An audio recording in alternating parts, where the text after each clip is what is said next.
podcast do maior.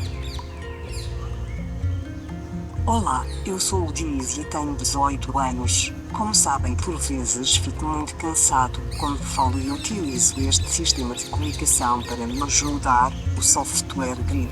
Bem-vindos ao podcast Nada a Ver. Episódio 9 Mas. Ia pedir que o Maze se apresentasse, não é? O Maze. Eu sou o André Neves, também conhecido por Maze. Sou conhecido por Maze porque tenho uma carreira musical já com 30 anos, com a minha banda Dilema.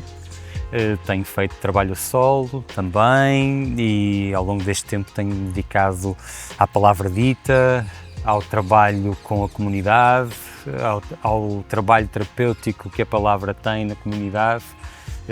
Tenho-me dedicado cada vez mais a isto nos últimos anos. Ok, então vamos descobrir aqui um bocadinho mais sobre o André.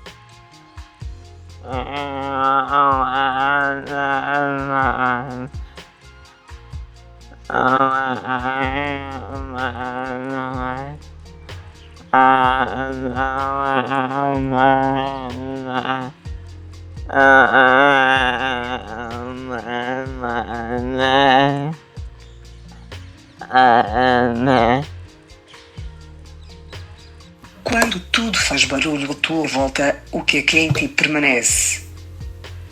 Diniz, às vezes há muito barulho, há mesmo muito barulho. Então quando se faz música, às vezes há barulho a mais. Mas a vida na cidade é feita de muito barulho, muito ruído, muita agitação. E o que permanece nesses momentos é sempre uma vontade interior de ir para um sítio de mais silêncio, que normalmente para mim é um sítio criativo. É um sítio que me leva a pensar nas coisas que eu faço, nas coisas que eu quero criar.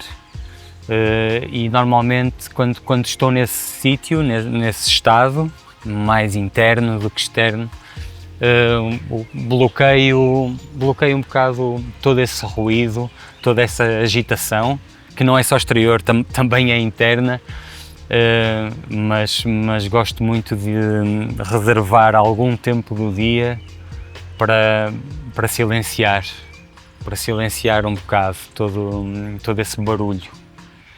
O que permanece é a vontade de estar comigo, de me perceber, de me conhecer melhor, de me perceber melhor enquanto pessoa que cria. É principalmente isso. E tu estás em constante evolução interior, não é? E exterior, como tu próprio disseste. Sim, que é uma coisa que vai em paralelo com esse meu trabalho criativo, o meu trabalho de criação, seja ele musical, seja ele literário, seja ele de criação conjunta com a comunidade, parte muito desse meu sítio pessoal também de evolução. Claro. E vai-se transformando sempre a cada dia. É, não é?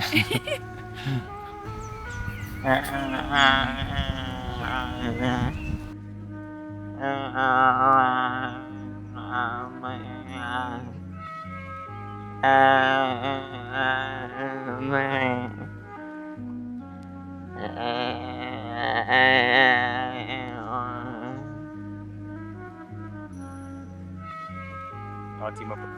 Quem eras quando começaste a escrever e quem és hoje? Te calas?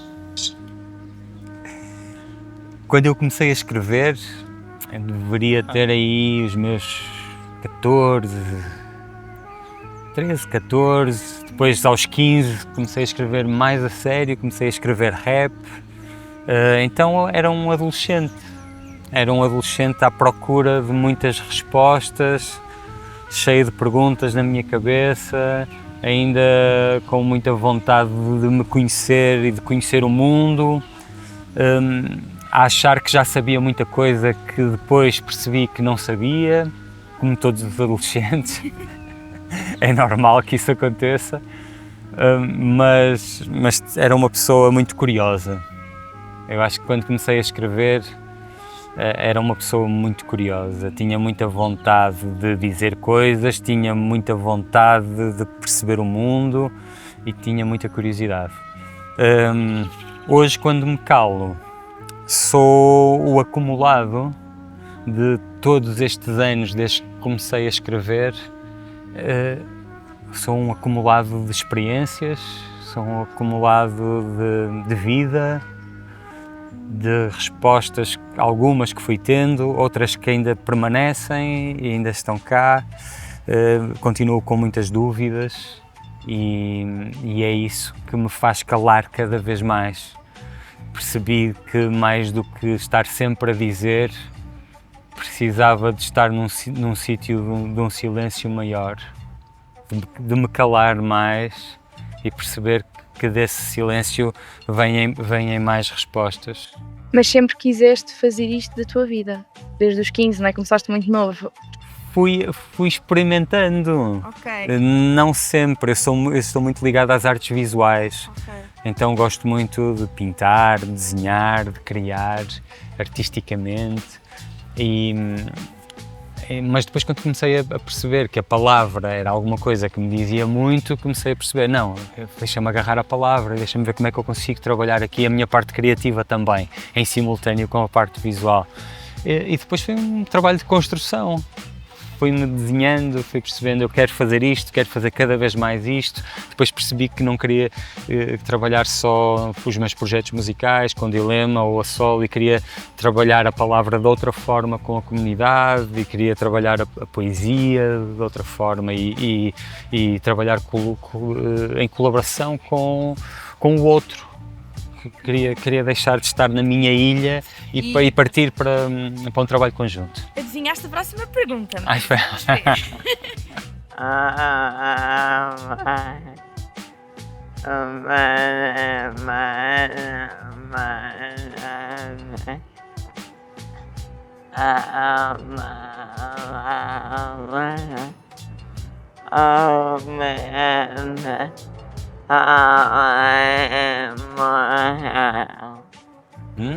Ótima pergunta também, de início. O que vem primeiro para ti? A palavra, o beat ou a emoção? Uma ótima pergunta. Normalmente, e desde os 15 anos, que o que chega sempre primeiro é um beat. É uma música que contém nela já uma emoção. E o exercício que eu sempre fiz foi perceber que emoção é que estava nessa música, descodificar essa emoção e transformar essa emoção em palavras. Então eu sempre fiz o trabalho de descodificar uma emoção, traduzir uma emoção em palavras. É o exercício que eu faço mais vezes e que gosto mesmo de fazer. De há uns anos para cá comecei a sentir a vontade de me libertar deste exercício para perceber se as palavras eram diferentes, se surgiam outras palavras, outras ideias. Então comecei a deixar de usar essa muleta que é a música para me induzir um estado emocional e comecei a trabalhar a palavra no vazio. Comecei a perceber no silêncio que palavras é que surgiam, como é que a minha construção de frases era quando estava só no silêncio da minha cabeça. Então, principalmente, o percurso sempre foi, e eu acho que vai continuar a ser, beat, emoção, palavra.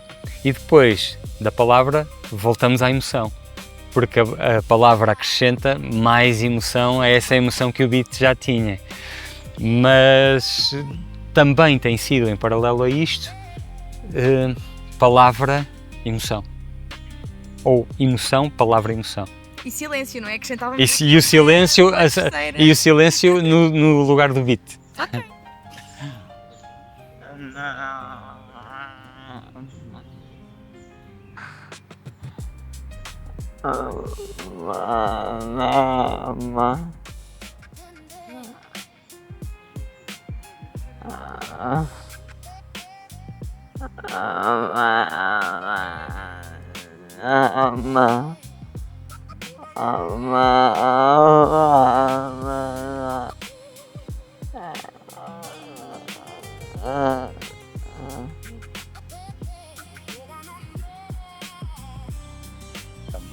mais uma pergunta. Vocês escolheram nas mesmas.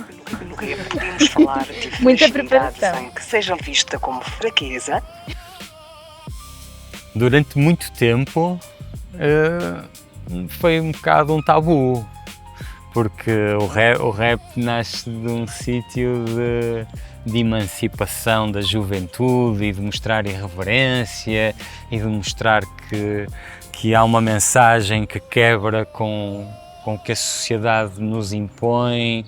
Então vem essa dureza urbana. Então durante muito tempo a fragilidade não tinha muito lugar aqui. Eu acho que ao longo destes 50 anos que o rap já tem, desde que nasceu em Nova Iorque, muito trabalho foi feito e o rap foi acompanhando a sociedade.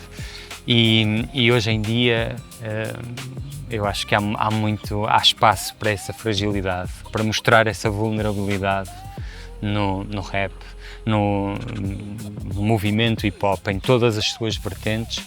Passou a haver uma intervenção social que também parte muito desse sítio de vulnerabilidade, de aceitar a fragilidade, de a expor e de começar a construir a partir dela.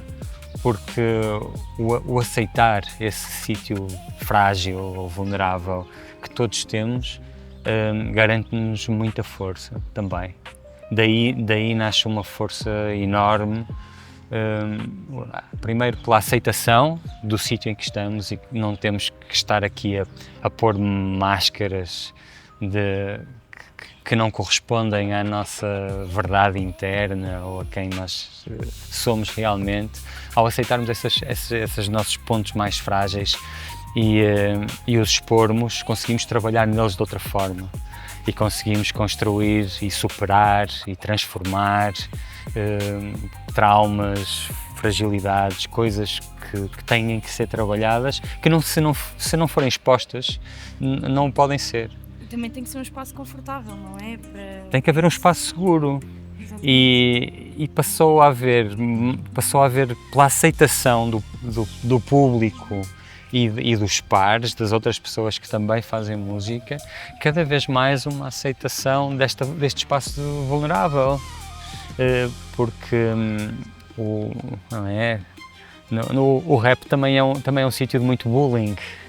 Porque há competição e dessa competição vem o julgamento e vêm coisas que são acessórias e que nada interessam aqui nessa superação e nessa evolução humana, e que parte mesmo desse princípio e dessa premissa de que tem que haver uma aceitação da fragilidade e da fragilidade, do defeito, da virtude, de tudo, da integridade, da integralidade do indivíduo, para que depois possa haver evolução e transformação, quer no próprio, Sim, quer nos outros, quer no movimento hip-hop, quer na sociedade, quer na comunidade maior, mais alargada, que é o país, ou num continente, ou no mundo, e partimos daí do micro para o macro com muito mais força, que vem dessa fragilidade.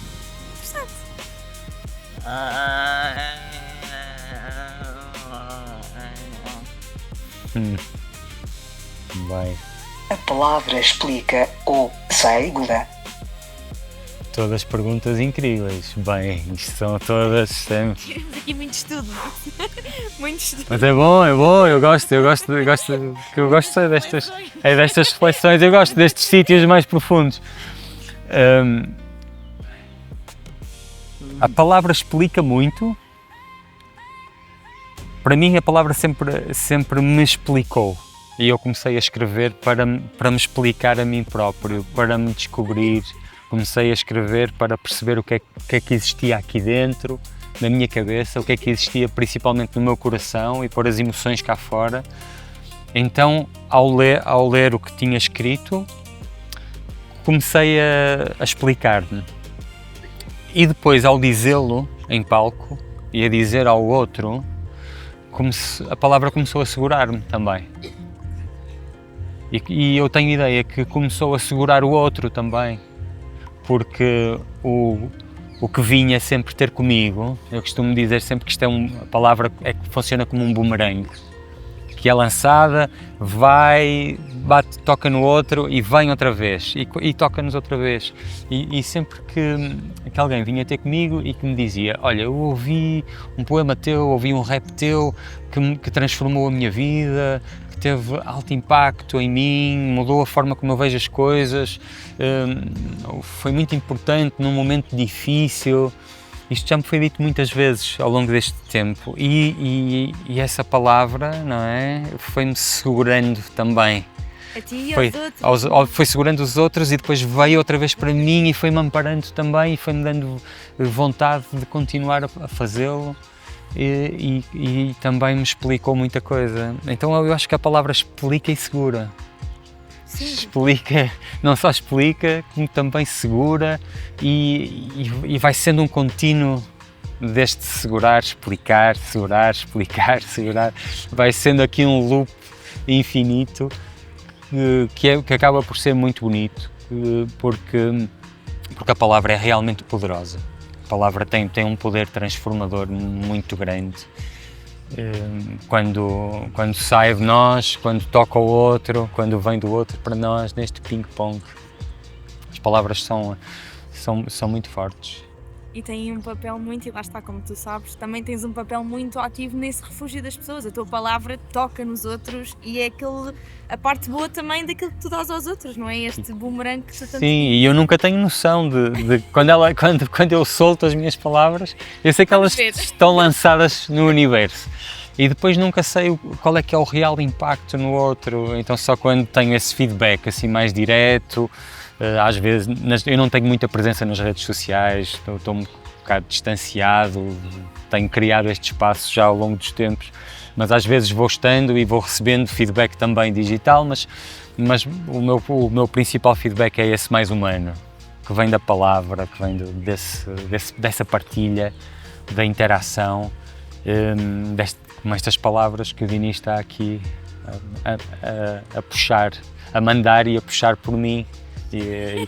E as tuas também, que tu tens acrescentando e isso também, o ouvir-me dizê-las, é? explicar o que é que está cá dentro, acho que nos segura a todos. É isso mesmo.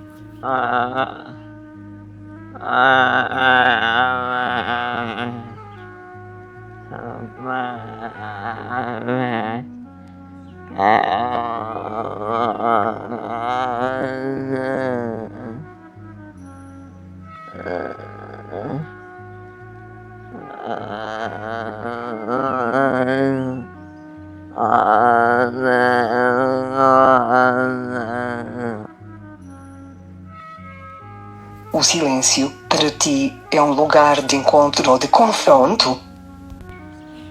A primeira pergunta era sobre barulho, não é? Agora chegamos ao silêncio. Eu procuro muito silêncio e às vezes esse silêncio é difícil de encontrar porque estamos sempre, como dizia nessa primeira pergunta, estamos sempre na correria, não é? Da sobrevivência e sempre de um lado para o outro e às vezes é difícil parar e abrandar o pensamento até atingir esse sítio de silêncio. Quando ele é atingido é realmente um sítio de conforto. É um sítio de conforto. Eu tento procurá-lo várias vezes ao dia, principalmente na natureza. Eu acho que ainda estamos aqui num sítio, não é? No jardim, estamos no meio do turbilhão de Lisboa, mas estamos aqui, temos pássaros e vento e árvores e isto para mim já é silêncio. Ok. Já é um sítio em que eu me conecto com a natureza, com a minha natureza e já entro num sítio de reduzir esse ritmo rápido e normalmente é aí que eu encontro o conforto. Encontro o conforto de desligar o turbilhão e os meus sítios criativos partem desse silêncio. Então quando eu encontro esse silêncio, normalmente resulta sempre em eu estar a escrever ou a pensar numa ideia ou às vezes só a pensar na vida, só a refletir. Já não é difícil para ti estar no silêncio, porque geralmente silêncio também é uma coisa que nós não temos muito medo de ir procurar o nosso silêncio e às vezes torna-se aquilo. Sim, para mim nunca foi muito complicado, sabes? Se calhar por circunstâncias pessoais, da minha forma de ser e de estar, eu gosto muito de passar tempo sozinho. E às vezes nesse silêncio, nesse sítio de estar sozinho, não há um diálogo externo, e às vezes estou no meu silêncio e no meu diálogo interno. E depois, ao longo do tempo, fui aprendendo a desligar também desse meu diálogo interno, que às vezes não nos é muito favorável.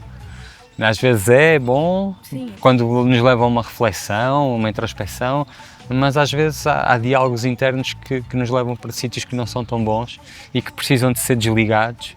E eu comecei a aprender esses sítios de meditação em que preciso de não estar muito na minha preocupação e garantir ali uns minutos em que não estou a pensar, estou só a existir.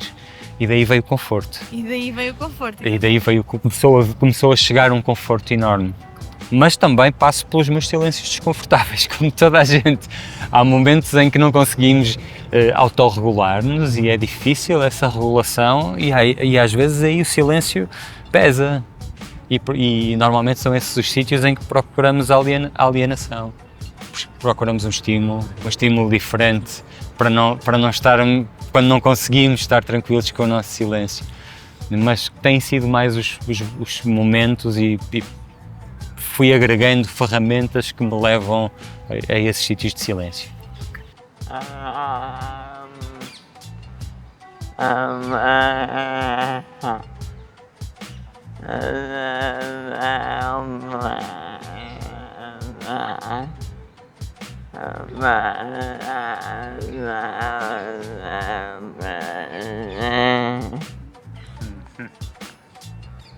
Todas excelentes. Já precisaste de te afastar para não te perderes?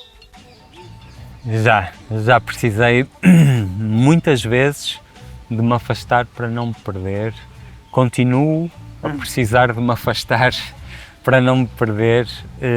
Eu acho é que agora começo a ter mais clareza dos momentos em que preciso de me afastar para me manter em mim, presente em mim e não me diluir no outro ou em coisas que não são para mim.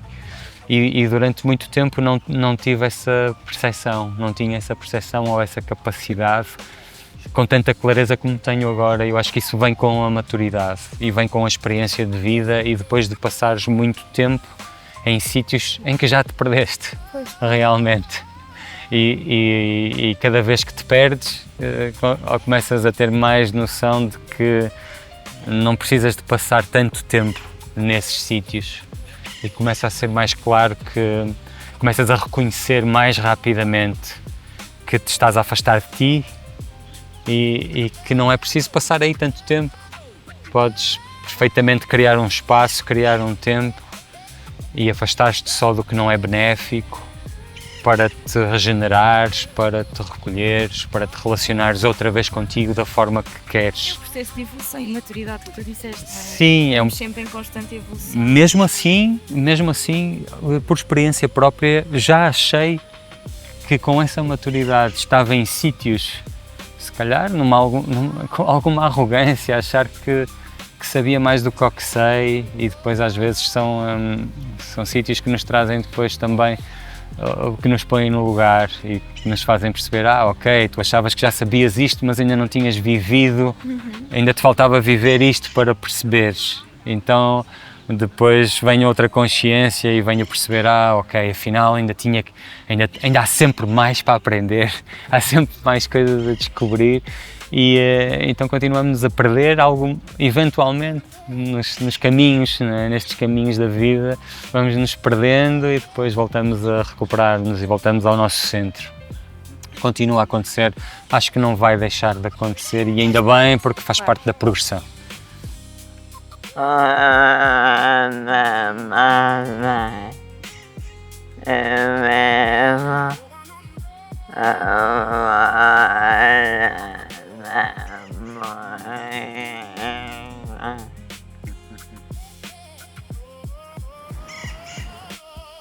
te mantém vivo fora da música?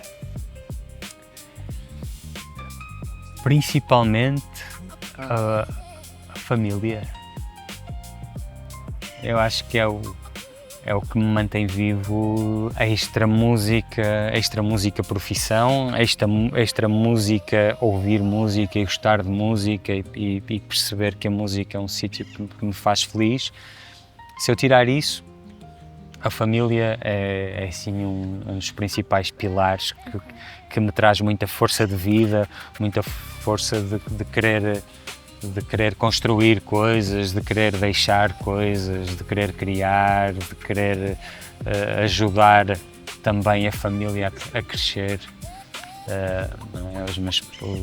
Estar próximo. Estou num sítio aqui em que estou a meio, não é? Já começo a cuidar dos meus pais, porque os meus pais já começam a entrar, já estão na terceira idade, e tenho a minha filha que tem 8 anos, então estou aqui num sítio de cuidar dos que estão mais velhos e de cuidar dos mais novos. Então isso implica aqui muita atenção também da minha parte, e isso faz-me sentir vivo, porque é um exercício exigente, olhar para trás, olhar para a frente, ver-me refletido neles e perceber o que é que ainda tenho a trabalhar em mim, diariamente, constantemente. Isso traz muita força de vida. É claro que há muitas outras coisas que tenho muitos interesses fora da música. Eu há bocado falava das artes visuais e da arte em geral. Gosto muito da arte e de todas as suas versões, que não são só as sonoras, e isso também me traz muita vida. Também me faz estar num sítio de força de vida. Ok.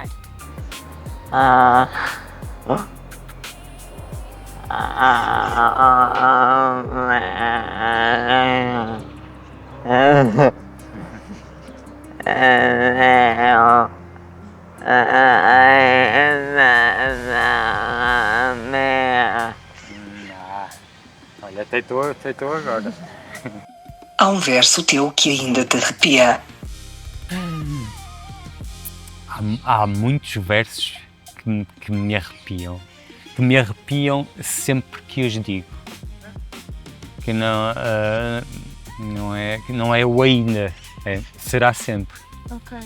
E não há assim nenhum em específico que me ocorra, mas também estão relacionados com a família. Com uma família que transcende a família, os laços de família de sangue. A família mais abrangente, os amigos, a comunidade que está comigo. Então há alguns versos de Dilema que falam sobre a família, e esses arrepiam-me sempre que eu os digo. Falam sobre os meus pais. Há um que é: eu sou o fruto do amor. Começa assim, porque eu sou fruto da relação dos meus pais. E isso mexe sempre muito comigo também, entra logo numa parte emocional. Há alguns versos que são dedicados à minha filha, à Amélia, e sempre que eu os digo e sempre que falo sobre ela em versos, são momentos muito emocionais e que me põem num sítio logo diferente, e isso toca-me muito. Mas depois também há aqueles versos em que eu sei que estou a falar para essa família mais extensa. E que estou a chegar a essa família e que sei que as pessoas se estão a sentir representadas no que é que eu estou a dizer, e são versos em que eu estou a garantir uma unidade, uma união, um bem maior, uma transformação global, e esses inspiram-me muito e fazem-me sentir um orgulho que não é só meu, que é um orgulho geral e de todos. Então, obrigado por esta pergunta mesmo. Eu gosto de passar essa emoção, de fazer o outro sentir. Gosto muito. Obrigado.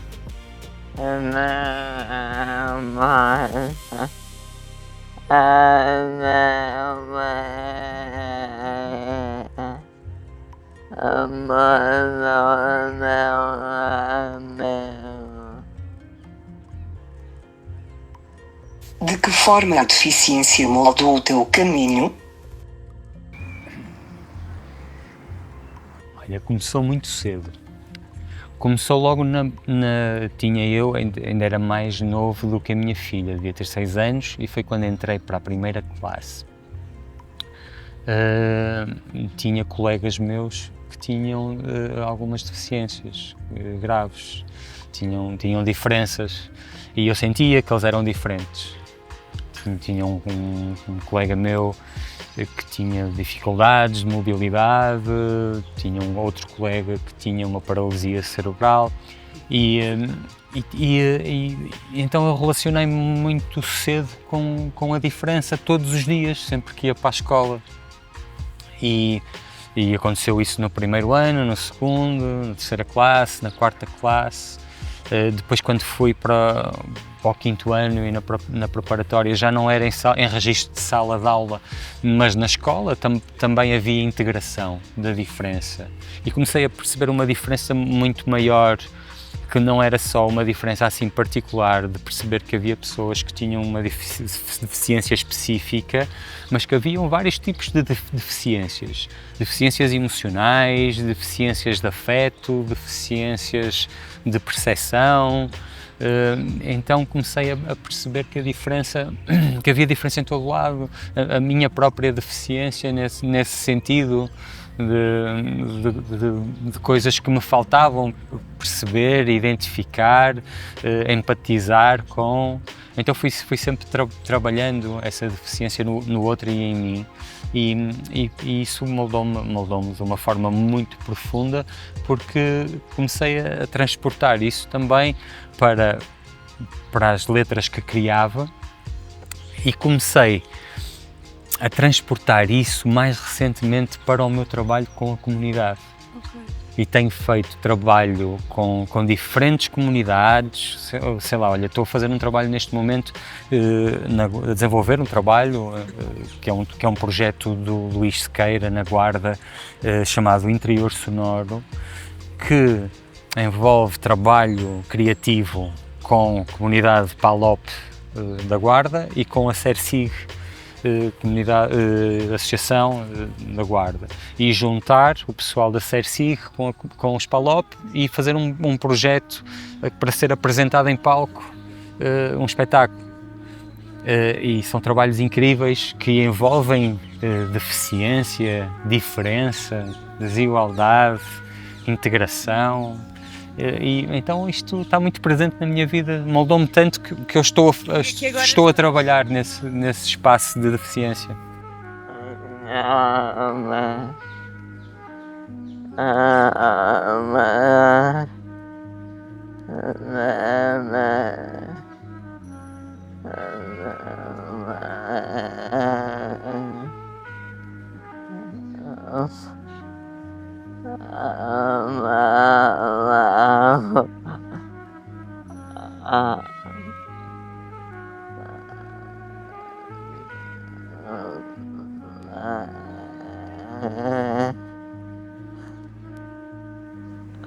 Num verso sobre a deficiência, falavas mais do corpo ou do olhar que o julga? No meu tipo de escrita, que é sempre, tudo bem? Normalmente é sempre um sítio de crítica social. É sempre o meu tipo de escrita é muito pôr o dedo na ferida, apontar o dedo. Então eu acho que num verso, não é? E tenho alguns que já são sobre o assunto, mas se tivesse que escrever um agora, eu ia falar muito mais do olhar que julga a deficiência do que evidenciar essa diferença física da matéria que possa existir, porque ela está em todos nós, não é? Nós somos todos diferentes, somos todos deficientes de alguma forma. Não, é verdade, Cada... nós temos alguma deficiência. Todos, então o evidenciar isso é só evidenciar a normalidade e a banalidade do que a vida é. Aqui o problema é mesmo o não percebermos todos as coisas desta forma. e estarmos aqui a apontar dedos uns aos outros e às deficiências e às diferenças de cada qual, como se nós não as tivéssemos.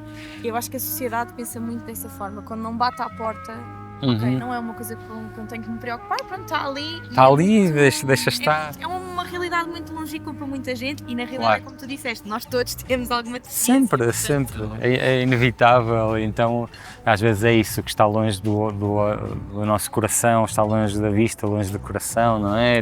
Não estamos a ver as coisas bem, então estamos a criticar, estamos a julgar, sem olharmos para dentro e percebermos que também estamos num sítio de fragilidade muito grande e que estamos sujeitos também ao julgamento do outro. Obrigado, Dinis.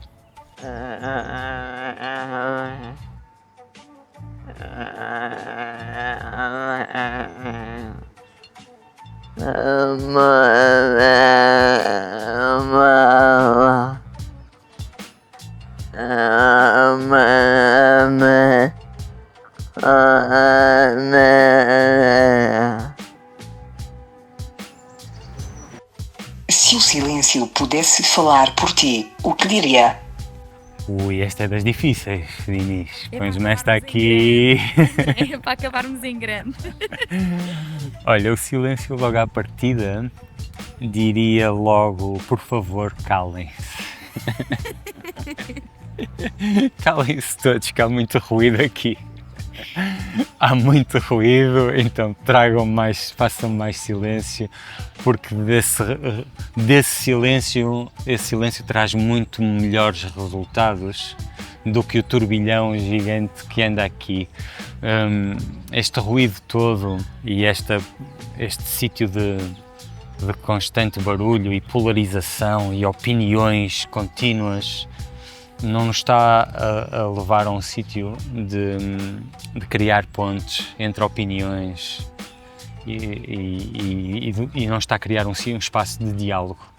Então que venha primeiro o silêncio, e desse silêncio e dessa paz que esse silêncio pode pedir, que eu gostava que esse meu silêncio pedisse, uma paz e uma aceitação do outro, começar a surgir um princípio de uma conversa e de um diálogo, sem partirmos para o conflito constantemente, sem partirmos para um sítio em que temos que nos defender, Constantemente. que estamos sempre a defender-nos porque achamos que o outro está contra nós e nós estamos contra o outro, e vamos para um sítio de trauma do passado, da infância, de tudo, então estamos sempre com as defesas ativas. Então que esse silêncio gritasse que está tudo bem, vamos só serenar e tentar encontrar um sítio de paz e tranquilidade para percebermos quais são os pontos comuns, quais são as diferenças, como é que podemos encontrar pontes que nos interliguem, que nos aproximem, que transformem este sítio de separação tão grande, que nos afasta dessa unicidade que no fundo somos. Obrigado, Dinis. Obrigada pela oportunidade. Até à próxima entrevista. Muito obrigada. Obrigado. Foi incrível ouvir. Muito obrigado. Muito obrigada por Muito ter obrigado. aceito o nosso convite. Obrigado ao Dom Maior feito, é? e a vocês que foram aqui excelentes. Obrigado. E obrigado pelo jingle. Obrigado. Obrigado. Não nos deixes. Uma foto, por favor.